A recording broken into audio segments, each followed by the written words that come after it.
Class 10 test paper থেকে কয়েকটা প্রতিবেদন রয়েছে, তার মধ্যে এটা আমার বেশ গুরুত্বপূর্ণ মনে হলো এবছরের জন্য, তাই প্রতিবেদনটি আমি আমার স্টুডেন্টদের জন্য করে দিলাম। এলাকায় পালিত অরণ্য সপ্তাহ সম্পর্কে একটি প্রতিবেদন রচনা করো। নিজস্ব সংবাদদাতা, কলকাতা, 5ই জানুয়ারি 2024। শহরের সৌন্দর্যায়ন এবং পরিবেশের ভারসাম্য বজায় রাখতে এবছর অরণ্য সপ্তাহ উপলক্ষে বৃক্ষরোপণ কর্মসূচি পালন করল কলকাতার রায়বাগান কিশলয়। সম্প্রতি বেশ কিছু বড় ছোট গাছ ঝড়ের তাণ্ডবে ভেঙে পড়েছে। এই কারণে এলাকায় নতুন গাছ লাগিয়ে গাছের সংখ্যা বৃদ্ধি করে সৌন্দর্যায়ন তথা পরিবেশের ভারসাম্য রক্ষার্থে রায়বাগান কিশলয় তাদের কর্মসূচি গ্রহণ করে।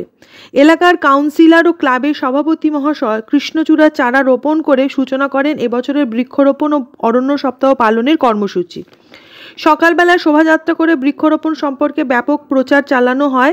এলাকার মানুষদের হাতে গাছের চারা তুলে দেওয়া হয়। গাছ লাগানোর পাশাপাশি তার নিয়মিত পরিচর্যার জন্য এলাকায় ছোট ছোট ছেলেমেয়েদের নিয়ে তৈরি হয় সবুজ বাহিনী। পরিবেশপ্রেমী মানুষদের এই কাজে এগিয়ে আসতে একান্তভাবে অনুরোধ করা হয় ক্লাবের পক্ষ থেকে। ক্লাবের সভাপতি তার বক্তব্যে বলেন, আমরা প্রত্যেকেই যদি নিজেদের সাধ্যমতো পরিবেশ রক্ষার জন্য সচেষ্ট হই, সবুজের সংরক্ষণ ও পরিচর্যা করি, সবুজ নিধন রোধে দৃঢ়প্রতিজ্ঞ হই, তাহলে অচিরেই আমরা আমাদের পৃথিবী তার সমস্ত কালিমা মুছে সবুজে ভরে উঠবে।